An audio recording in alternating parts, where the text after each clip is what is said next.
हाँ, चलिए फिर करंट इलेक्ट्रिसिटी में हम लोग बढ़ते हैं आगे, और अगला हमारा टॉपिक जो है वो है ओम्स लॉ का। ठीक है, तो ये जैसे मैं बता रहा हूं वैसे ही सुनिएगा कि ये है हमारे पास कोई एक कंडक्टर।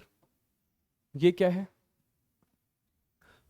ये जैसे एक कंडक्टर है हमारे पास, और इसके इस एंड का पोटेंशियल हम लोग मान लेते हैं एक बार के लिए कि यहां का पोटेंशियल है वी एक्स और इसका पोटेंशियल है we Y.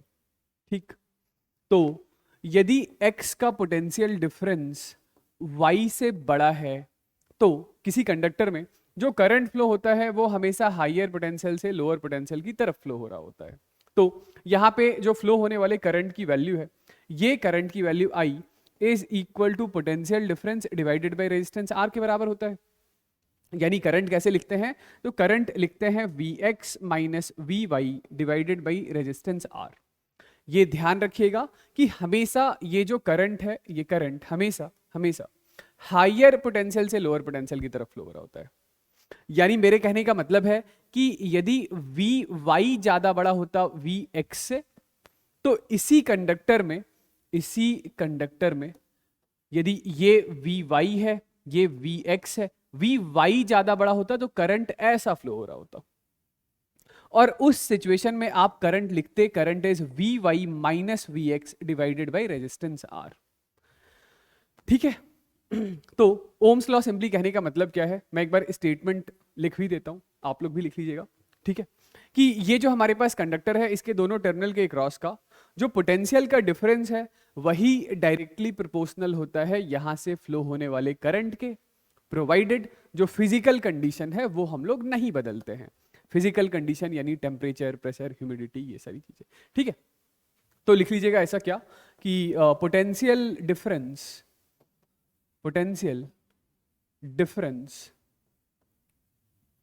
Applied across ends of a conductor is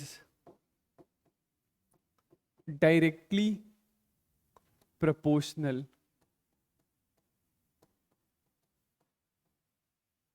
to current through it। ठीक है, प्रोवाइडेड फिजिकल कंडीशंस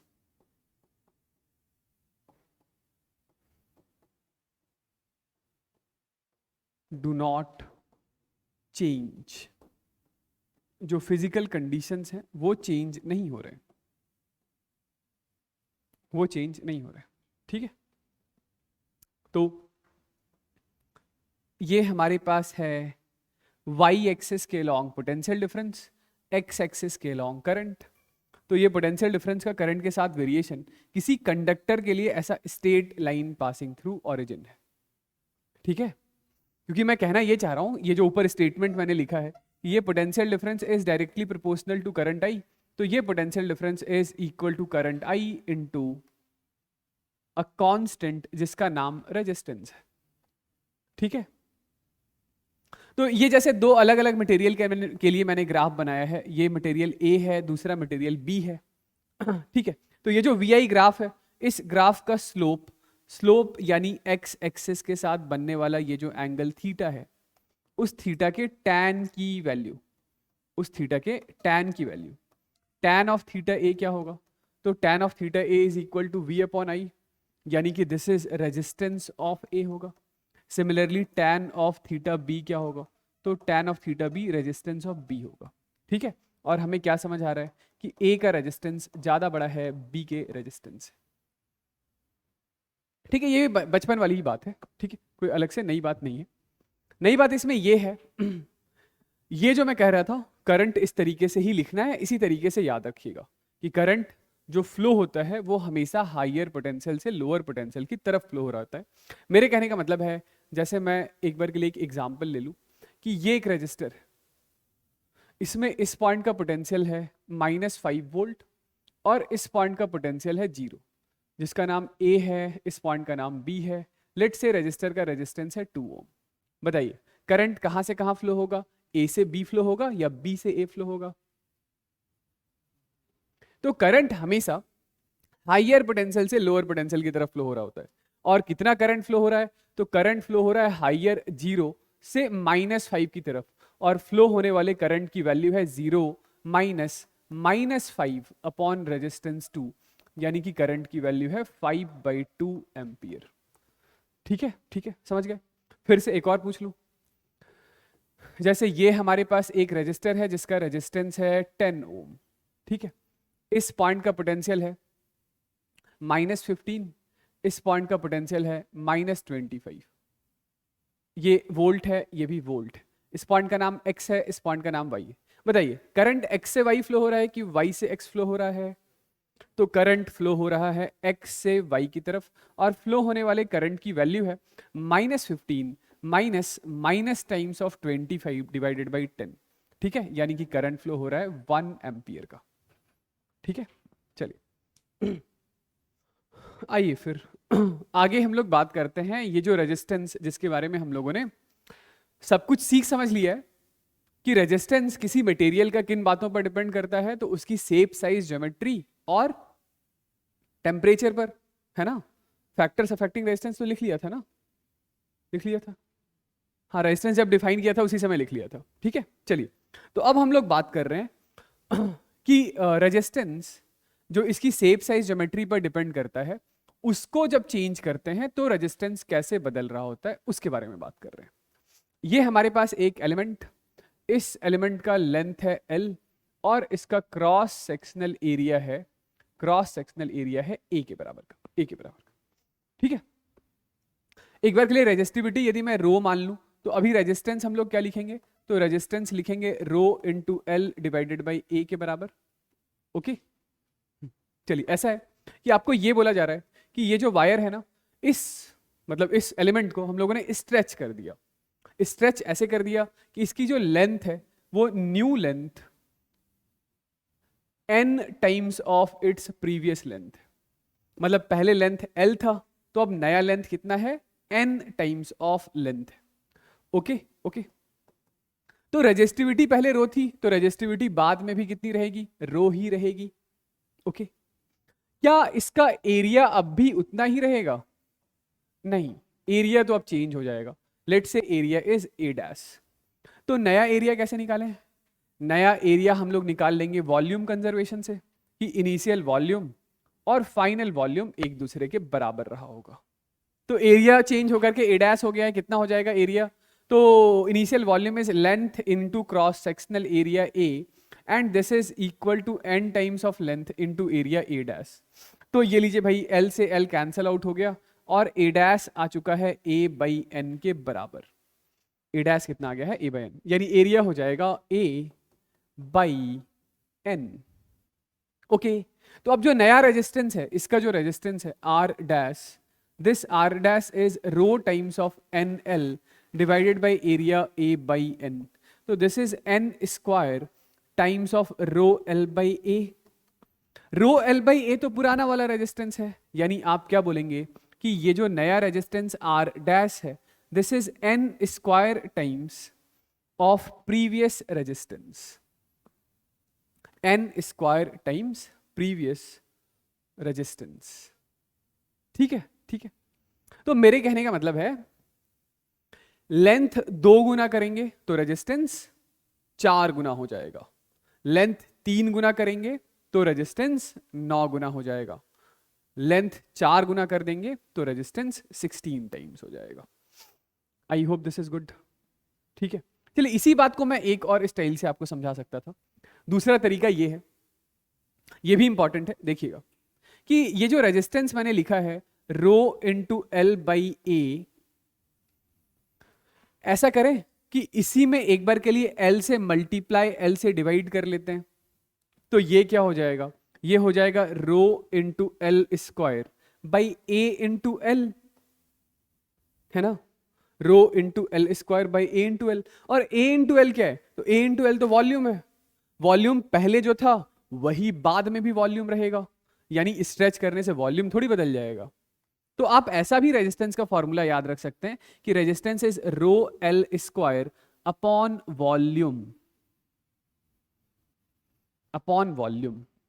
ठीक है, यानी कि resistance is directly proportional to L square. तो यही आंसर आप फिर से बोल देते कि अच्छा resistance directly proportional to L square है। तो यदि length n times of L हो गया है तो नया रेजिस्टेंस n स्क्वायर टाइम्स हो जाएगा, है ना। यदि नया length n times of previous length है तो नया रेजिस्टेंस n स्क्वायर टाइम्स हो जाएगा, क्योंकि resistance is directly proportional to L square होता है। ओके कोई दिक्कत वाली बात नहीं ना, ये भी याद रखिएगा, ये भी याद रखिएगा और ये भी याद रखिएगा, ठीक है। चलिए एक छोटा सा सवाल बनाते हैं, ऐसा लिखिएगा कि if length of wire is increased by 10%, find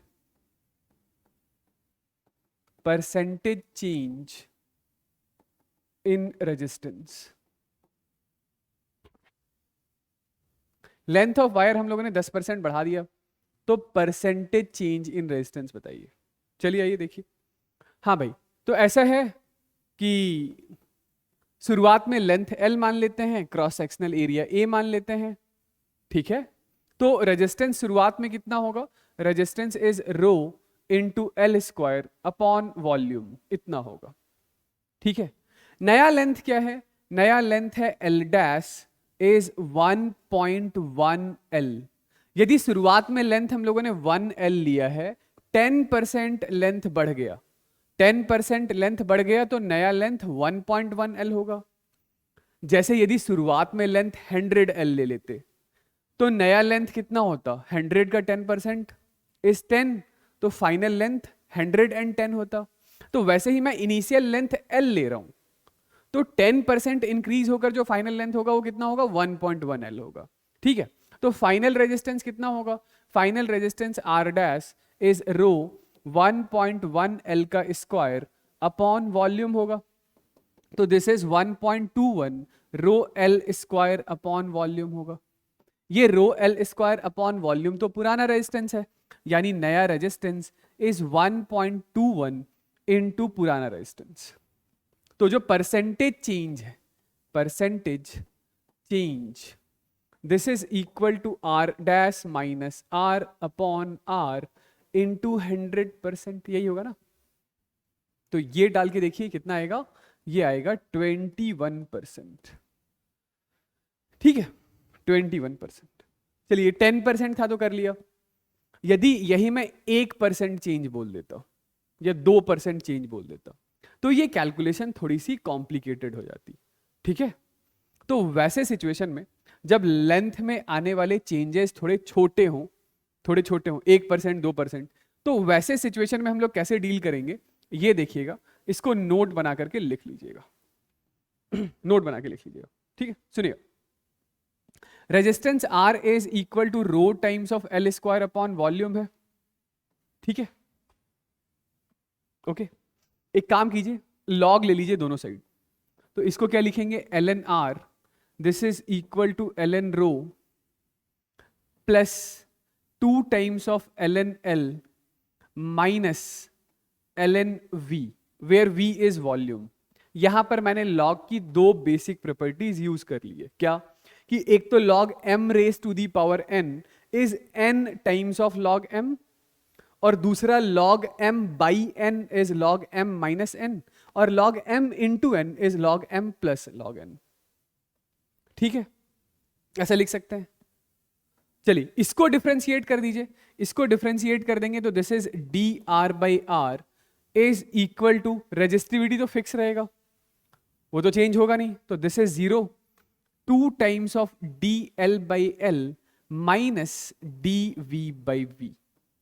आप चाहें तो ये फॉर्मूला याद रख सकते हैं, ठीक है। डी आर बाई आर क्या है, fractional change in resistance, D L by L क्या है? फ्रैक्शनल चेंज इन लेंथ, और डी वी बाई वी क्या है? Fractional change in volume. ठीक है, इसी को 100 से मल्टीप्लाई कर दूंगा तो d are by R into 100, this is percentage change in resistance is 2 times of d L by L. ये हो गया percentage change in length minus d V by V into 100 percentage change in volume. ठीक है, तो जैसे मैं अब ये सवाल पूछूं कि वायर का जो लेंथ है वो इंक्रीज कर दिया जाता है by 2%, find percentage change in resistance. हाँ, यदि वायर की लेंथ में बढ़ा दूं, इंक्रीज कर दूं 2%, तो आप सीधा अब फिर इस फॉर्मूले में मत जाइएगा, नहीं तो ये तो थोड़ा कॉम्प्लिकेटेड हो जाएगा। आप सीधा सीधा सीधा क्या कीजिएगा कि इधर वैल्यू डाल दीजिएगा। तो percentage change in resistance is 2 times of d L by L, D L by L यानी कि 2%, माइनस वॉल्यूम कांस्टेंट है तो ये 4%, 4% इज द आंसर। समझ गए? ठीक है, तो आइए इसके बाद हम लोग बात करते हैं variation in resistance with temperature के बारे में। ठीक है, कि रेजिस्टेंस में आने वाला जो वेरिएशन है, रेजिस्टेंस में आने वाला जो चेंज है टेम्परेचर के साथ कैसा होता है। ठीक, तो ये मान लेते हैं ये जैसे हमारे पास एक रजिस्टर है, इस रजिस्टर का जो रेजिस्टेंस है वो रेजिस्टेंस में एक बार के लिए मान लेता हूं कि रेजिस्टेंस आर नॉट है एट टेम्परेचर 0 केल्विन पर या 0 डिग्री सेल्सियस पर। हमारे पास तो चेंज दे रखा होगा, 0 केल्विन नहीं, 0 डिग्री सेल्सियस पे हम लोग रेजिस्टेंस मान लेते हैं आर नॉट। ठीक है, फिर ऐसा है कि किसी टेम्परेचर टी पर जो रेजिस्टेंस है वो रेजिस्टेंस कुछ आर के बराबर का है। किसी टेम्परेचर टी पर रेजिस्टेंस कितना है? आर के बराबर का है। ठीक है, फिर आपने क्या किया तो टेम्परेचर चेंज किया, थोड़ा सा टेम्परेचर हो गया टी प्लस डी टी। तो रेजिस्टेंस में हम लोगों ने देखा कि एक छोटा सा चेंज आ गया। शुरुआत में टेम्परेचर बिल्कुल 0 डिग्री सेल्सियस, तो उस समय रेजिस्टेंस आर नॉट। किसी टेम्परेचर टी पर रेजिस्टेंस आर है, टेम्परेचर टी से थोड़ा सा बढ़ाया टी प्लस डी टी, तो रेजिस्टेंस भी थोड़ा सा चेंज हुआ आर से लेकर के R plus d R unit का। ठीक है, तो ये जो चेंज इन रेजिस्टेंस है ना डी आर, ये चेंज इन रेजिस्टेंस इस बात पर डिपेंड करता था कि पहले रेजिस्टेंस कितना था। ठीक है, पहले यदि रेजिस्टेंस ज्यादा होता है तो चेंज इन रेजिस्टेंस भी ज्यादा बड़ा आता है। दूसरी बात, ये change in resistance directly proportional था राइज इन टेम्परेचर के, यानी टेम्परेचर जितना ज्यादा बड़ा होगा तो रेजिस्टेंस में आने वाला चेंज भी उतना ज्यादा आएगा। ठीक, इन दोनों बातों को समराइज करके हम लोग ये लिखते हैं कि this change in resistance is initial resistance into a constant into rise in temperature. ये जो कांस्टेंट है इसे अल्फा से डिनोट कर रहे हैं, इसे कहते हैं टेम्परेचर कोफिशिएंट ऑफ रेजिस्टेंस। इसे क्या कहते हैं? This is temperature coefficient of resistance. ठीक है, इस temperature coefficient of resistance alpha के लिए जो एसआई यूनिट होगा वो क्या होगा बताइए? तो ये d are by are d T, R से आर कैंसिल आउट हो जाएगा यूनिट, तो ऐसा यूनिट इज केल्विन इनवर्स। ठीक है, या डिग्री सेल्सियस इनवर्स में भी दे रखा है तो भी कोई दिक्कत वाली बात नहीं है, क्योंकि चेंज इन केल्विन और चेंज इन डिग्री सेल्सियस एक ही चीज है। ठीक है, चलिए, तो ये हमारे पास alpha is equal to d are by are d t होता है। हाँ, लेकिन बात है ये कि ये तो एक छोटा सा चेंज इन रेजिस्टेंस है, this is equal to R into alpha into d T है। किसी फाइनाइट टेम्परेचर चेंज के करस्पॉन्डिंग यदि आपको फाइनाइट रेजिस्टेंस चेंज निकालना होगा तो क्या करेंगे? तो ऐसे ही दूसरे सारे छोटे छोटे छोटे छोटे चेंजेस को जोड़ देंगे। समझ रहे हैं? यानी कि आप इस चीज को लिख सकते हैं कि d are by R is equal to alpha d T. इसी को हम लोग कर लेते हैं इंटीग्रेट। ठीक है, बिल्कुल ऐसी बात है कि कि शुरुआत में टेम्परेचर था 0 डिग्री सेल्सियस, तो उस समय जो रेजिस्टेंस था, उस समय रेजिस्टेंस है आर नॉट के बराबर का। तो टेम्परेचर चेंज कुछ डेल्टा टी यूनिट का हुआ, तो रेजिस्टेंस चेंज होकर के आर हो गया। ओके, तो बताइए डी आर बाई आर का integration is L N R, limit डाल देंगे तो L N R by R naught, this is equal to alpha delta T. ठीक है, तो यहां से हमारे पास जो एक्सप्रेशन आ रहा है वो ये है, R is equal to R naught e raise to the power alpha delta T. ये है main important formula, R is equal to R naught e raise to the power alpha delta T. ठीक है, चलिए okay okay, ठीक है। ये एक expression आपको पता होगा, e raise to the power x को हम लोग क्या लिखते हैं, तो this is 1 plus x plus और भी एक्स के हायर ऑर्डर के टर्म्स होते हैं। ठीक है, और यदि ये x काफी छोटा होता है एक से, ठीक है, तो e raise to the power x को आप लिख सकते हैं 1 प्लस एक्स। ठीक है, तो इसी चीज को यूज करते हुए यदि अल्फा डेल्टा टी बहुत छोटा है 1 से, अल्फा डेल्टा टी बहुत ज्यादा छोटा है 1 से, तो आप लिख लेंगे r is equal to R naught into 1 plus alpha delta T. ये लीजिए, लेकिन ध्यान रखिएगा ये फॉर्मूला सिर्फ और सिर्फ तभी लगाना है जब ये कंडीशन फुलफिल हो रहा हो। अदरवाइज जो मेन जो जनरल फॉर्मूला है वो तो ये है, R is equal to R naught e raise to the power alpha delta T. समझ रहे हैं मेरी बात? ठीक है, तो यदि ऐसा है तो अब यहां पे तो आप चेंज इन रेजिस्टेंस भी बता सकते हैं कि ये जो चेंज इन रेजिस्टेंस होता है दैट इज इक्वल टू क्या होगा, तो R naught into alpha into delta T होगा। ठीक है, जैसे मैं बताता हूं, एक एग्जाम्पल लेके बताता हूं, एक एग्जाम्पल लेके बताता हूं, बताइएगा। क्वेश्चन ऐसा है कि at T is equal to 0 degree Celsius, resistance ले लीजिए 10 ओम का। T इज इक्वल टू 0 पर किसी एलिमेंट का रेजिस्टेंस जो है वो 10 ओम का। Alpha 10 raise to the power -2 पर डिग्री सेल्सियस है। Find temperature, sorry find resistance at 100 degree Celsius. तो अब यहां पर रेजिस्टेंस निकालना है, तो सबसे पहले एक काम कीजिएगा क्या, कि पहले एक बार के लिए अल्फा डेल्टा टी चेक कर लीजिएगा वो कितना है। तो अल्फा डेल्टा टी कितना है, alpha delta T 10 raise to the power -2 into 10 raise to the power 2, ये तो 1 है, तो 1 एक से बहुत छोटा तो नहीं है।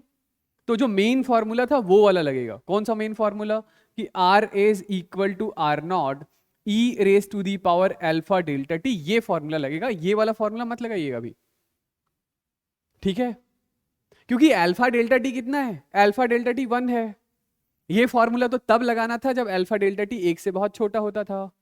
ओके, तो ये लीजिए आर नॉट कितना है, आर नॉट है 10 ई रेस टू दी पावर 1, यानी 10 ई की वैल्यू कितनी होती है 2.7। ठीक है, तो कितना आ गया रेजिस्टेंस, रेजिस्टेंस आ गया 27 ओम का, रेजिस्टेंस आ गया 27 ओम का।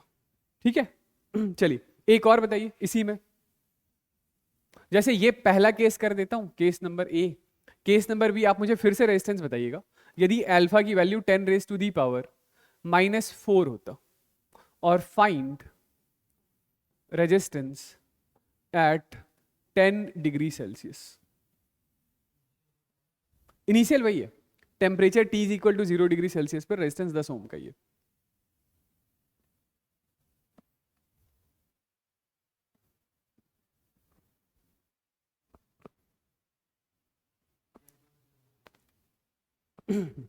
तो अब आप क्या बोलेंगे, अब आप बोलेंगे फिर से जरा एक बार के लिए, फिर से जरा एक बार के लिए ये alpha delta T निकालिएगा।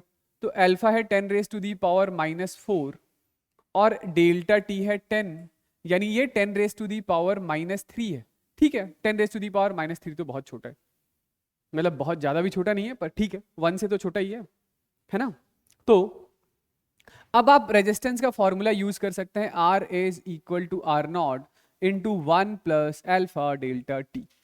Are naught कितना है? आर नॉट है 10 into 1 plus alpha is 10 raise to the power -4, delta T is 10।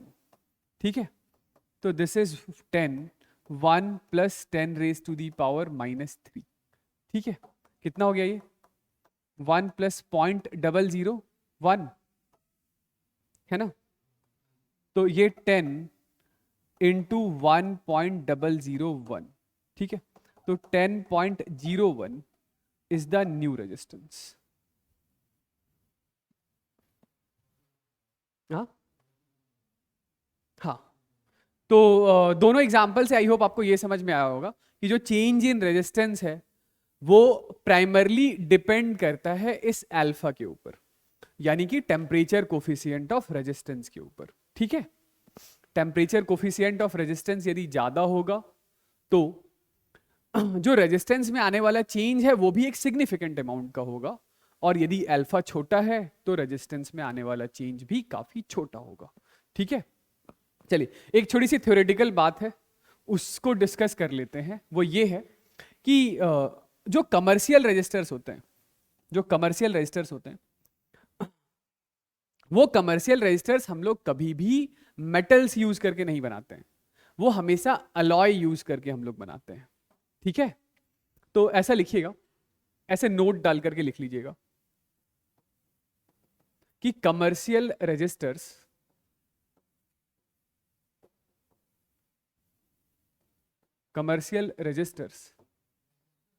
हाँ रजिस्टर्स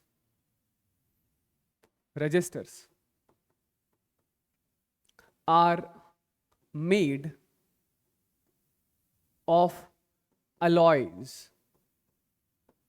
ये मेटल के नहीं होते हैं, अलॉयज के होते हैं। क्यों?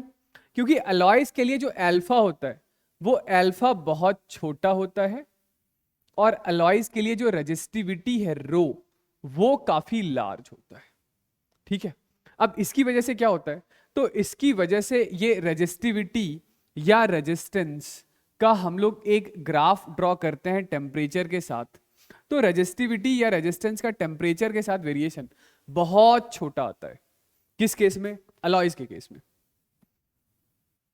ठीक है ना, क्योंकि इसका अल्फा छोटा है और रेजिस्टिविटी इसकी हाई होती है। भाई बनाना रेजिस्टेंस है तो रेजिस्टिविटी तो हाई लेंगे ना, और अल्फा छोटा है तो उसका क्या फायदा हुआ कि जब इससे कंटिन्यूअसली करंट फ्लो होगा तो करंट के फ्लो होने की वजह से हीटिंग इफेक्ट तो आएगा, और उस हीटिंग इफेक्ट की वजह से भी रेजिस्टेंस में बहुत सिग्निफिकेंट चेंज नहीं आएगा, छोटा मोटा चेंज आएगा। ठीक है, अलॉयज के कुछ एग्जांपल आप चाहें तो याद रख सकते हैं। अलॉयज है मैग्नीन, कॉन्स्टेंटेन। ठीक है, लेकिन यदि यही कहानी हम लोग किसी मेटल के लिए कर रहे होते तो मेटल में क्या होता है? फॉर मेटल जो अल्फा होता है वो अल्फा लार्ज होता है, और अल्फा लार्ज होने की वजह से इसमें जब रेजिस्टेंस या रेजिस्टिविटी का टेम्परेचर के साथ आप ग्राफ ड्रॉ करने की कोशिश करेंगे तो ये वेरिएशन बिल्कुल एक्सपोनेंशियली बढ़ता हुआ दिखाई देता है। मतलब कि टेम्परेचर के छोटे से चेंज के करस्पॉन्डिंग रेजिस्टेंस में एक ठीक ठाक सा चेंज मेटल के केस में आ जाता है। ठीक है, तो इसीलिए कभी भी कमर्शियल जो रजिस्टर्स हैं वो मेटल यूज करके नहीं बनाया जाता है। हमारे सिलेबस में एक और चीज है जो हमें काफी डिटेल में पढ़ना है, वो है सेमीकंडक्टर्स। सेमीकंडक्टर्स ये पूरा एक चैप्टर है, बिल्कुल लास्ट चैप्टर ऑफ एनसीईआरटी। तो सेमीकंडक्टर में कहानी बिल्कुल उल्टी चल रही होती है कि इसका अल्फा ही नेगेटिव होता है। इसका अल्फा नेगेटिव होता है। नेगेटिव होता है कहने का मतलब है कि यहां पर जब टेम्परेचर हम लोग इंक्रीज करते हैं तो इसका रेजिस्टेंस या रेजिस्टिविटी डिक्रीज करने लगता है और कंडक्टिविटी इंक्रीज करने लगता है। अरे मतलब रेजिस्टेंस तो एक पॉजिटिव टर्म ही है। ठीक है, अल्फा नेगेटिव होता है। अल्फा मतलब कि टेम्परेचर बढ़ाने पर रेजिस्टेंस या रेजिस्टिविटी कम होता है। ठीक है, किसके लिए? सेमीकंडक्टर के लिए। चलिए याद रखिएगा। ठीक है, चलिए एक छोटी सी थ्योरेटिकल बात है और वो ये है validity and failure of Ohm's law. तो तो कोई सा भी एक ऐसा एलिमेंट जो ओम्स लॉ फॉलो करता है उसे हम लोग ओमिक एलिमेंट बोलते हैं, या इस बिहेवियर को ओमिक बिहेवियर बोलते हैं। ओम्स लॉ कौन फॉलो करता है? तो प्राइमरली ओम्स लॉ कंडक्टर यानी कि मेटल्स फॉलो करते हैं, ठीक है। वो भी जैसे मेटल के लिए मैं ये कहना चाह रहा हूं, मेटल्स के लिए ही ओम्स लॉ आपका वैलिड होता है, ओम्स लॉ वैलिड होता है, ठीक है। यानी मेटल के लिए यदि हम लोग एक ग्राफ ड्रॉ करें जहां वाई एक्सेस के अलॉन्ग वोल्टेज और एक्स एक्सेस के अलॉन्ग करंट है, तो ये वोल्टेज वर्सेस करंट का variation straight line passing through origin आता है। लेकिन मेटल में भी जैसा अभी हम लोग जस्ट हीटिंग इफेक्ट डिस्कस कर रहे थे, मतलब मैं ये कहने की कोशिश कर रहा था कि मेटल या कंडक्टर के थ्रू भी यदि आप कंटिन्यूअसली करंट फ्लो कराते रहते हैं तो करंट के फ्लो होने की वजह से हीट जनरेट होता है। हीट के जनरेट होने की वजह से यदि उस कंडक्टर का टेम्परेचर कंटिन्यूअसली राइज होगा तो कंडक्टर में अल्फा क्या है? अल्फा लार्ज है, तो वहां पे change in resistance significant value का देखने को मिलता है। यानी कि मेटल के थ्रू कंटिन्यूअसली करंट फ्लो कराने पर या हायर अमाउंट में करंट फ्लो कराने पर करंट या वोल्टेज जब एक सर्टेन लिमिट से ज्यादा बड़ा हो जाता है तो हीटिंग इफेक्ट इतना ज्यादा होता है कि रेजिस्टेंस चेंज होने लगता है, और रेजिस्टेंस यदि चेंज होने लग जाएगा तो V I graph straight line passing through origin नहीं रह जाएगा, ठीक है। ये एक बार के लिए मैं मान के चल रहा हूं कि ये वो करंट है या ये वो वोल्टेज है जिसके करस्पॉन्डिंग हीटिंग इफेक्ट इतना बढ़ चुका है कि रजिस्टर में जो रेजिस्टेंस का चेंज है, सॉरी कंडक्टर में जो रेजिस्टेंस का चेंज है वो कुछ सिग्निफिकेंट वैल्यू का आ चुका है, और अब ये नॉन ओमिक बन चुका है। तो this is non ohmic, whereas ये वाली जो चीज है ये ओमिक है, ठीक है। इसी तरीके से आप आगे चल के कभी ना कभी सेमीकंडक्टर्स के बारे में पढ़ेंगे। तो सेमीकंडक्टर्स में क्या होता है? सेमीकंडक्टर्स में भी V I graph straight line passing through origin नहीं रहता है। सेमीकंडक्टर्स में भी वी आई ग्राफ जो है वो straight line passing through origin नहीं रहता है। यहां पे करंट का वोल्टेज के साथ कुछ ऐसा वेरिएशन होता है, इसे हम लोग फॉरवर्ड बाइसिंग कहते हैं,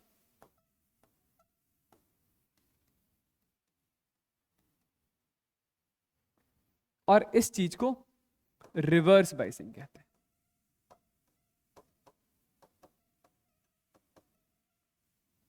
ठीक है।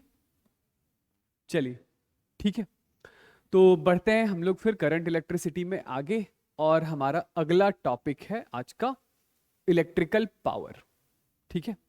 तो पावर के बारे में थोड़ा बहुत आइडिया तो आपको पहले से ही है, मैकेनिक्स से ही है। पावर क्या होता है?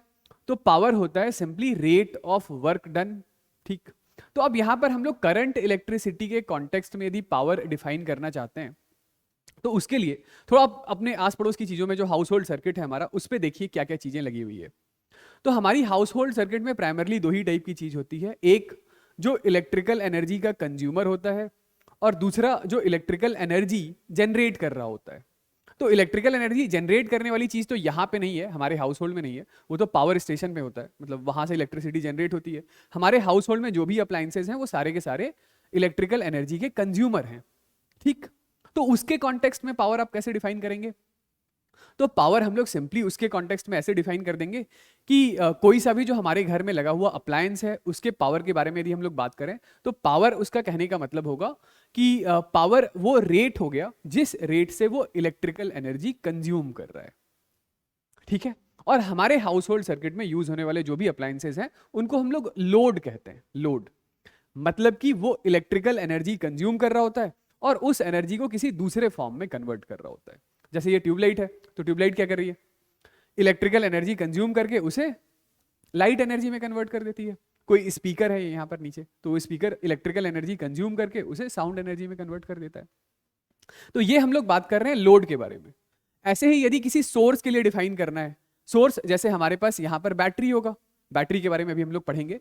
तो बैटरी क्या करता है कि बैटरी के पास वो जो एनर्जी है वो एनर्जी स्टार्टिंग में केमिकल एनर्जी के फॉर्म में होती है, और वो केमिकल को इलेक्ट्रिकल में कन्वर्ट कर देता है। तो वो जिस रेट से केमिकल को इलेक्ट्रिकल में कन्वर्ट करेगा वही बैटरी का पावर कहलाएगा, है ना। तो पावर सिंपली हम लोग क्या डिफाइन करेंगे, लिखिएगा इसको कि it is rate at which electrical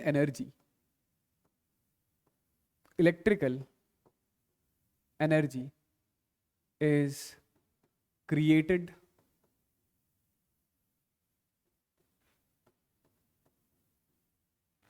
or consumed। अब इलेक्ट्रिकल एनर्जी क्रिएटेड मतलब एनर्जी कंजर्वेशन वॉल्यूशन की कोई मैं बात नहीं कर रहा हूं। इलेक्ट्रिकल एनर्जी यदि क्रिएट हुआ है तो ऑब्वियसली वो किसी दूसरे फॉर्म से इलेक्ट्रिकल एनर्जी क्रिएट हुआ होगा, ठीक है। और कंजम्पशन वाली बात तो आप समझ ही गए कि कोई भी है जो हमारा लोड होता है वो इलेक्ट्रिकल एनर्जी कंज्यूम करता है, उसको किसी दूसरे फॉर्म में कन्वर्ट कर देता है, समझ गए। यानी पावर कहने का मतलब है किसी भी अप्लायंस का जो पावर है that is equal to delta U by delta T लिख सकते हैं, या आप इसे d U by D T भी लिख सकते हैं। मतलब delta U by delta T लिखा है मैंने तो that is average power, instantaneous power, this is equal to d U by D T, ठीक है। चलिए भाई, पावर जो है वो एक स्केलर टर्म है जिसके लिए जो SI यूनिट होती है वो SI यूनिट है जूल्स पर सेकेंड, ठीक है। और इसी जूल पर सेकेंड को हम लोग वॉट कहते हैं, यानी कि 1 what is 1 joule by 1 second होता है। मैं क्या कह रहा था, मैं कह रहा था 1 what is 1 joule by 1 second होता है, ठीक है। तो ये जो क्रिएटेड है, क्रिएटेड में मैं यहां पे लिख देता हूं ताकि कोई कंफ्यूजन ना हो कि क्रिएटेड जैसे बैटरी के कॉन्टेक्स्ट में मैं बात कर रहा हूं, बैटरी या सेल के कॉन्टेक्स्ट में मैं बात कर रहा हूं, ठीक है। तो बैटरी या सेल में क्या होगा कि एनर्जी जो है वो स्टार्टिंग में केमिकल एनर्जी के फॉर्म में होगी और वो ट्रांसफॉर्म होकर इलेक्ट्रिकल एनर्जी में बदल जाती है, ठीक है। और ये जो कंज्यूम्ड है, तो ये कंज्यूम्ड मैं किसी लोड के कॉन्टेक्स्ट में बात कर रहा हूं जहां पर इलेक्ट्रिकल एनर्जी जो है वो बदल जाती है लाइट एनर्जी में या साउंड एनर्जी में या हीट एनर्जी में, इटीसी, ठीक है। समझ गए ना मेरी बात, कोई दिक्कत वाली बात नहीं। चलिए सुनिएगा। तो देखिए एक एक करके हम लोग लोड और सोर्स दोनों के लिए पावर डिफाइन कर लेते हैं, ठीक है। मतलब पावर का एक फॉर्मूला बना लेते हैं, पावर का एक फॉर्मूला हम लोग बना लेते हैं, ठीक है। देखिए ऐसा है कि पहले हम लोग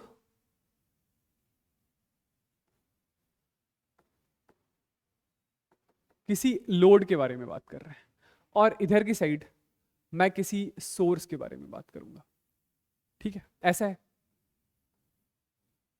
कि ये हमारे पास एक बक्सा है, इस बक्से के अंदर कुछ लोड है, लोड, ठीक है। ओके, ये एक लोड, तो लोड प्राइमरली होता तो मतलब सॉर्ट ऑफ रजिस्टर ही है, ठीक।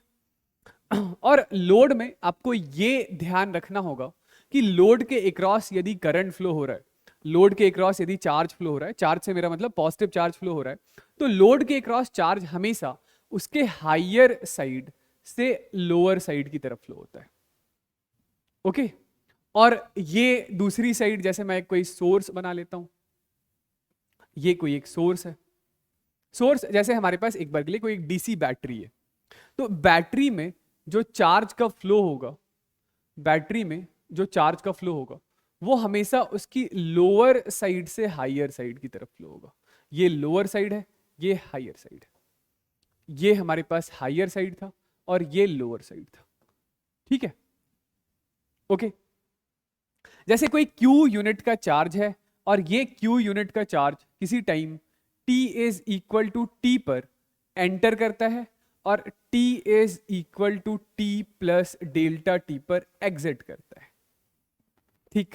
तो चलिए, ये चार्ज जब एंटर कर रहा है उस समय उसके पास कितनी एनर्जी है, तो initial energy is equal to charge Q into potential V के बराबर होगा, है ना।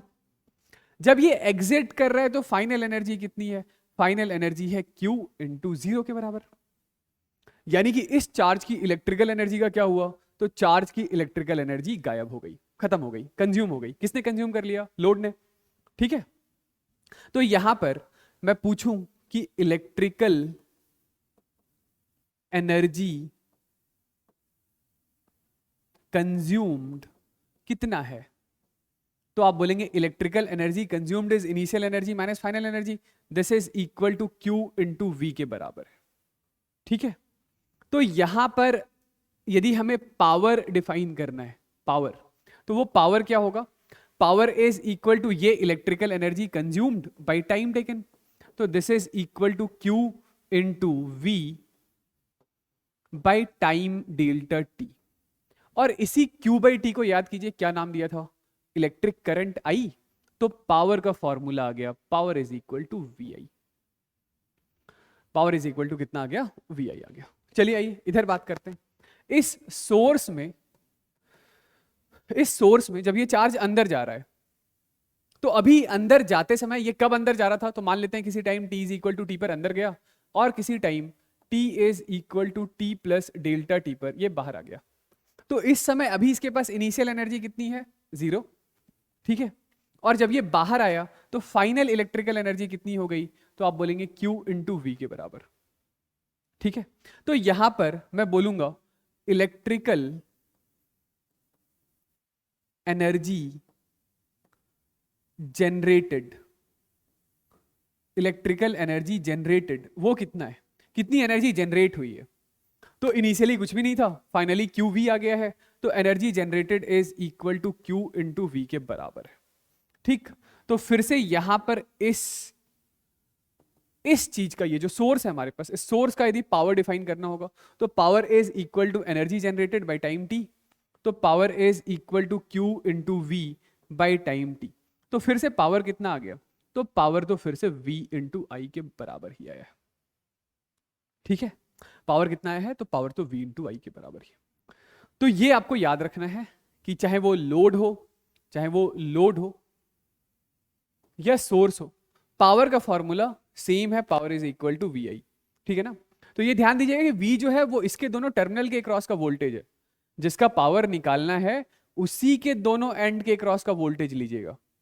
ठीक है, मल्टीप्लाइड विथ उससे फ्लो होने वाला करंट, मल्टीप्लाइड विथ उससे फ्लो होने वाला करंट। ठीक है, हाँ इसमें एक बात ये लिख लीजिएगा कि ये जो लोड था, तो लोड में करंट कहां फ्लो हो रहा था, current flows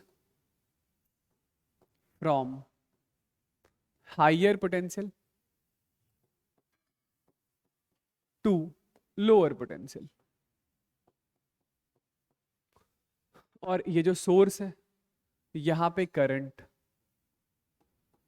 flows from higher potential to lower potential. ठीक है, कोई दिक्कत वाली बात नहीं, सॉरी ये उल्टा लिख दिया था, my bad, flows from lower potential to higher potential लिखना था। ठीक है, माय बैड, लोड में जो करंट का फ्लो है वो हायर पोटेंशियल से लोअर पोटेंशियल की तरफ है, और सोर्स में लोअर से हायर की तरफ है। सोर्स में कहां है, लोअर से हायर की तरफ। ठीक है, चलिए तो स्पेसिफिकली हम लोग रजिस्टर के लिए भी एक फॉर्मूला बना ही लेते हैं पावर का, है ना। रजिस्टर के लिए क्या बनाएंगे फॉर्मूला, तो ये हमारे पास जैसे एक रजिस्टर है जिसका रेजिस्टेंस है R, ये है रजिस्टर की हायर साइड V, ये है रजिस्टर की लोअर साइड 0, तो करंट फ्लो हो रहा है ऐसा। तो इस रजिस्टर के अक्रॉस जो पावर कंज्यूम्ड है, रजिस्टर कहने का मतलब क्या है, रजिस्टर इज अ लोड, तो इस लोड के अक्रॉस जो पावर कंज्यूम्ड है वो पावर कितना है, तो power is equal to, power का जो फॉर्मूला है that is V into I के बराबर है। ठीक है, बताइए कोई दिक्कत है। चलिए हम लोग क्या बात कर रहे हैं कि ये जो रजिस्टर है, रजिस्टर हमेशा एक्ट करेगा कैसा, लोड के जैसा। तो लोड में यदि करंट मैंने ऐसा दिखाया है तो ये हायर साइड, ये लोअर साइड। ठीक है, पावर का फॉर्मूला क्या है, power is equal to V I है। तो आप बोलेंगे इस रेजिस्टर के लिए हम लोग लगा सकते हैं ओम्स लॉ, और ओम्स लॉ है V is equal to I R. तो यहां पर पावर का फॉर्मूला क्या हो जाएगा, power is equal to I square R हो जाएगा, या नहीं तो V square divided by R हो जाएगा। ठीक है, तो रजिस्टर के लिए ये दो फॉर्मूले हमारे पास और है, ये दो फॉर्मूले रजिस्टर के लिए हमारे पास और है। ठीक है, सिंपल सी बात है। मतलब V की जगह पर आई आर रख दीजिए तो आई स्क्वायर आर, आई की जगह पर V बाई आर रख दीजिए तो V square divided by R हो जाएगा। ठीक है भाई, तो यदि पावर हम लोगों ने एक बार बात कर लिया है, तो पावर के बाद नेक्स्ट हम लोग बात कर लेते हैं कि इस रजिस्टर के अक्रॉस जो डेसिपिएटेड हीट है वो हीट कितना है। हीट के बारे में बात करते हैं। ये है प्लस V, ये है 0, करंट ऐसा फ्लो हो रहा है। तो बताइएगा जरा कि पावर है क्या। तो power instantaneous is equal to D W by D T था, तो ये जो डी डब्ल्यू है this is equal to P times of D T है।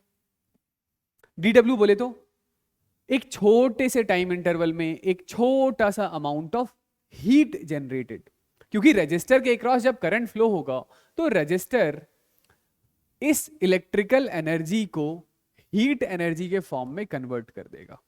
ठीक है, आगे चल के आप दूसरे अप्लायंसेस के बारे में, मतलब दूसरी डिवाइसेस के बारे में भी पढ़ेंगे, जैसे कैपेसिटर है या इंडक्टर है। तो कैपेसिटर से जब ये इलेक्ट्रिकल एनर्जी होकर फ्लो होती है तो कैपेसिटर उस इलेक्ट्रिकल एनर्जी को स्टोर करता है इलेक्ट्रिक फील्ड में।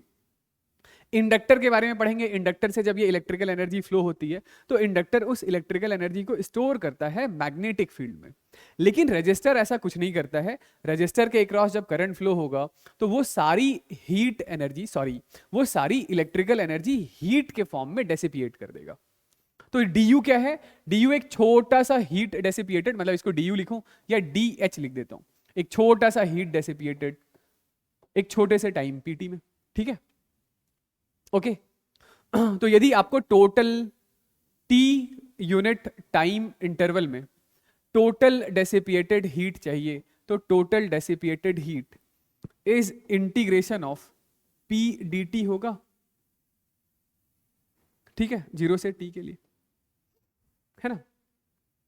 अब यदि पावर कांस्टेंट है, इफ पावर इज कांस्टेंट, तो generated heat is equal to power बाहर आ गया, dt का इंटीग्रेशन इज t, तो heat generated is power into time t है, यानी कि v into I into time t, या this is same as I square R into time t, या this is same as v square by R into time t। और यदि power constant नहीं है फिर तो इंटीग्रेट ही करना पड़ेगा। यदि पावर कांस्टेंट नहीं है फिर तो कोई दूसरा रास्ता नहीं होगा, इंटीग्रेट ही करना पड़ेगा। समझ गए ना। Okay,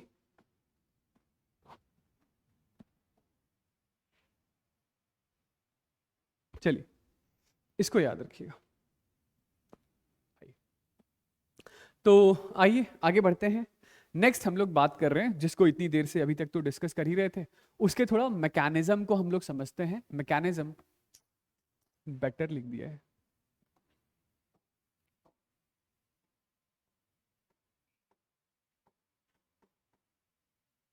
battery. हाँ, तो नेक्स्ट हम लोग ये कर रहे हैं कि बैटरी जिसको अभी तक हम लोग यूज कर रहे थे सर्किट में, तो उसके मैकेनिज्म को समझते हैं कि किस तरीके से उससे करंट फ्लो होता है। ठीक, और उसमें भी एक रेजिस्टर होता है जिसका नाम है इंटरनल रेजिस्टेंस, उसके बारे में बात करेंगे। ठीक है, ओके ओके, हाँ। तो वैसे तो बैटरी के बारे में आप इन डिटेल केमिस्ट्री में ही पढ़ेंगे, इलेक्ट्रोकेमिस्ट्री करके एक पूरा चैप्टर आएगा, है ना, तो उसमें इन डेप्थ पढ़ते हैं। यहां पे तो जस्ट हल्का फुल्का उसका ओवरव्यू मैं आपको बताता हूं। ऐसा है कि ये है हमारे पास एक कंटेनर, ठीक है, और इस कंटेनर में हमारे पास एक इलेक्ट्रोलाइट सॉल्यूशन। इलेक्ट्रोलाइट सॉल्यूशन से कहने का मतलब एक ऐसा सॉल्यूशन जो अपने आप को दो डिफरेंट नेचर के आयंस में डिसोसिएट कर सके, जिसमें से एक का नाम कैटायन और दूसरे का नाम एनायन होता है, यानी एक पॉजिटिवली चार्ज और दूसरा नेगेटिवली चार्ज आयंस में तोड़ सके अपने आप को, है ना। ठीक है, तो दिस इज इलेक्ट्रोलाइट सॉल्यूशन। इस इलेक्ट्रोलाइट सॉल्यूशन के अंदर हम लोग दो अलग अलग नेचर के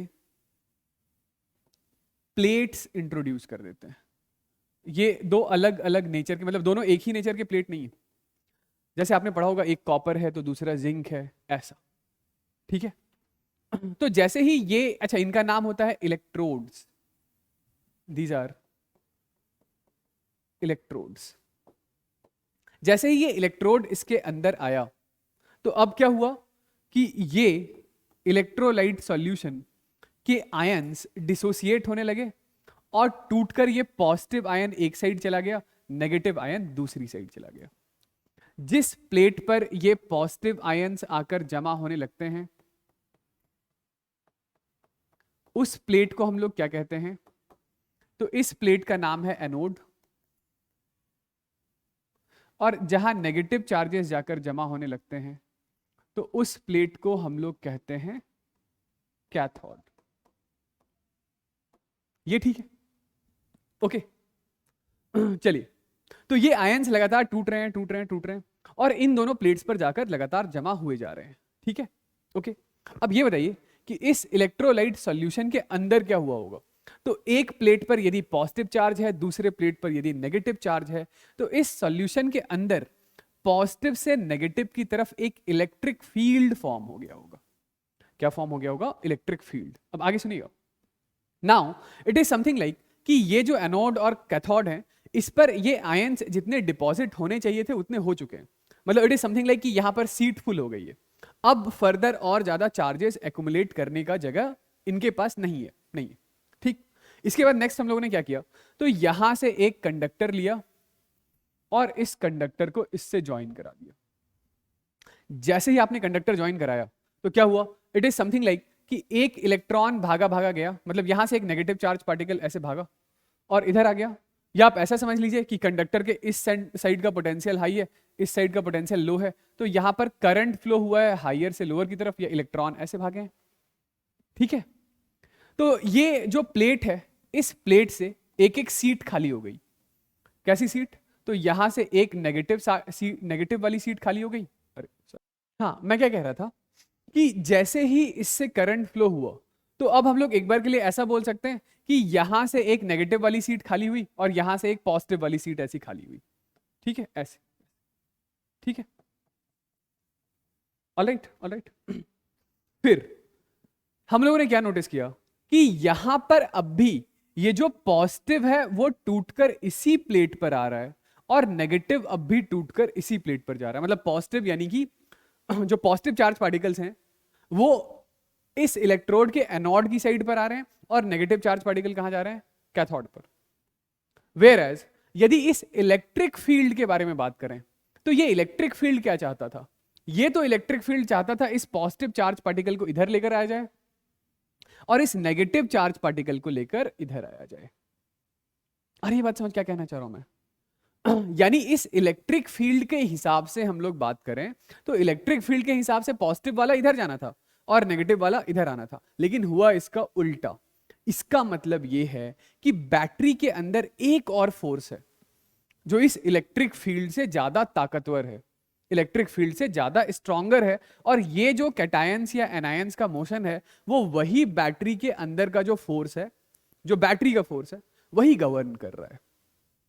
अरे ये बात समझ में क्या कहना चाह रहा हूं कि अल्टीमेटली ये पॉजिटिव चार्ज पार्टिकल यदि इधर भागा है, तो इस पर इलेक्ट्रिक फील्ड का फोर्स इधर लगा था और बैटरी का फोर्स इधर लगा था, और बैटरी वाला फोर्स बढ़ा रहा होगा, बैटरी वाला फोर्स बढ़ा रहा होगा, तभी ये वाला पॉजिटिव चार्ज पार्टिकल इधर आ गया है। ठीक है? Okay, okay. तो यहीं से हम लोग चाहें तो ये अपने बैटरी का ईएमएफ डिफाइन कर सकते हैं। और ये ईएमएफ क्या होता है? तो ये जो बैटरी इस पॉजिटिव चार्ज पार्टिकल को या नेगेटिव चार्ज पार्टिकल को मूव कराने में जो वर्क करती है, that work done by battery, that work done by battery पर यूनिट चार्ज, वही ईएमएफ कहलाता है। ये वर्क डन कितना होगा? तो यदि एक बार के लिए इन दोनों इलेक्ट्रोड्स के बीच का सेपरेशन आप D मान लें, तो this work done is equal to जो भी बैटरी का फोर्स है इनटू ये displacement D divided by charge. चलिए ये ईएमएफ को तो हम लोग अलग से डिफाइन कर देंगे, ठीक है।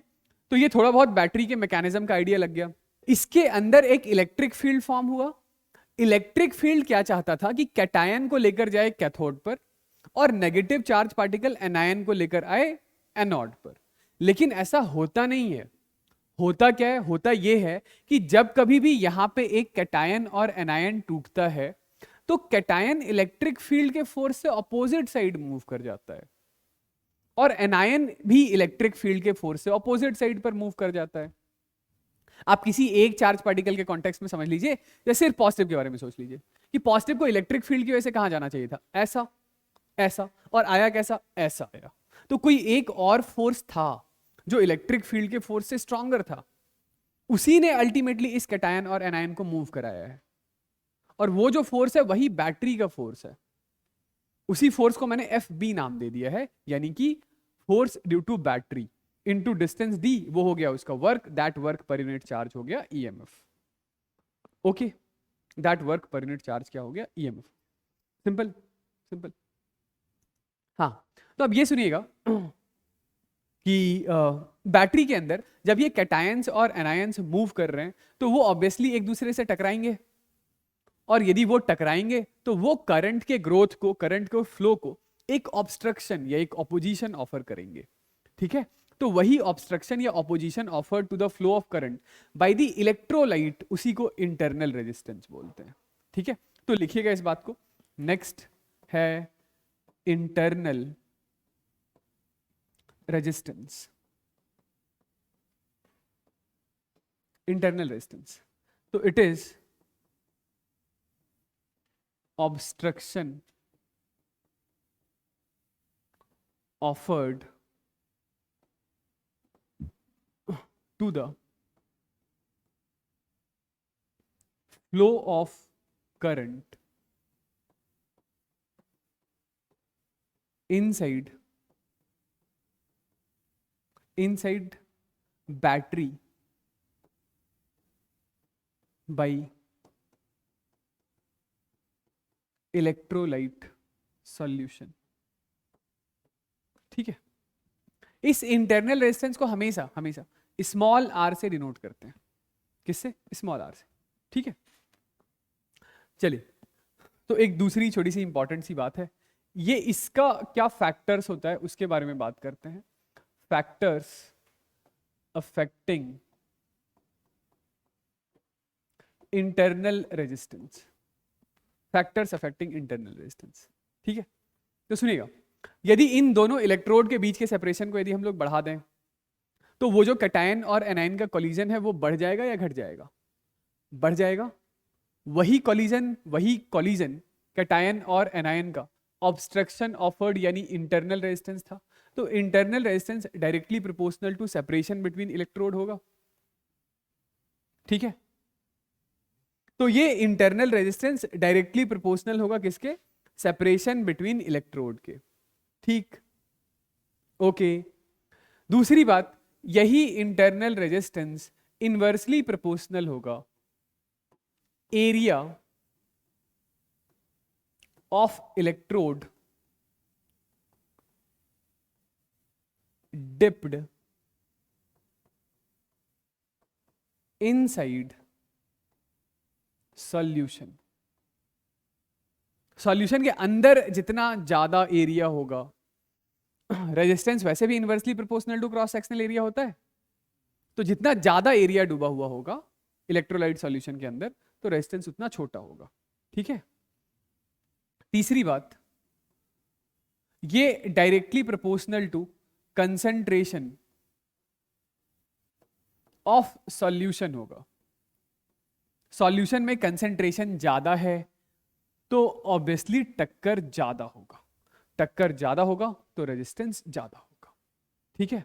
और चौथी और आखिरी बात वो ये है, ये थोड़ा इंटरेस्टिंग है कि नॉर्मल जो हमारा रजिस्टर था उसमें रेजिस्टेंस टेम्परेचर के डायरेक्टली प्रोपोर्शनल होता था ना, लेकिन यहां पर टेम्परेचर के ये इंटरनल रेजिस्टेंस इनवर्सली प्रोपोर्शनल होता है, इनवर्सली प्रोपोर्शनल होता है। मतलब आप ऐसा समझ सकते हैं कि जब हम लोग टेम्परेचर बढ़ाते हैं, ठीक है, तो ये जो लिक्विड के अंदर, सॉरी, ये जो इलेक्ट्रोलाइट सॉल्यूशन के अंदर जो इसके आयंस हैं उनकी मोबिलिटी बढ़ जाती है। ठीक है, जैसे लिक्विड पहले मान लेते हैं थिक था, तो अब वो और ज्यादा थिन हो जाएगा। थिन हो जाएगा तो उसकी मोबिलिटी बढ़ जाएगी, तो वो ज्यादा आसानी से दूसरे प्लेट तक पहुंचकर करंट में कंट्रीब्यूशन ज्यादा बढ़ा देगा। तो रेजिस्टेंस टेम्परेचर के इनवर्सली प्रोपोर्शनल होता है, ये याद रखिएगा। ठीक है, ठीक। तो रिप्रेजेंटेशन ऐसा है, देखिएगा कि यदि कोई एक आइडियल बैटरी है, कोई एक आइडियल बैटरी है, तो आइडियल बैटरी हम लोग ऐसा दिखाते हैं ड्रॉ करके, मतलब ये पूरी चीज नहीं ड्रॉ करके, बस ये ऐसा दिखा देंगे कि ये बैटरी की हायर साइड है, ये लोअर साइड है। ठीक है, और आइडियल बैटरी कहने का मतलब है कि आइडियल बैटरी में कोई भी इंटरनल रेजिस्टेंस नहीं होता है। ठीक है, और जो नॉन आइडियल बैटरी है, नॉन आइडियल जो बैटरी है, तो उस नॉन आइडियल बैटरी को हम लोग ऐसे रिप्रेजेंट करेंगे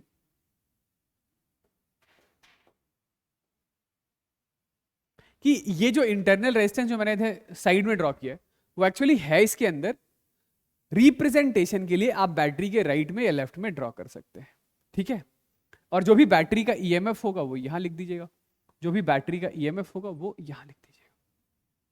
ठीक है।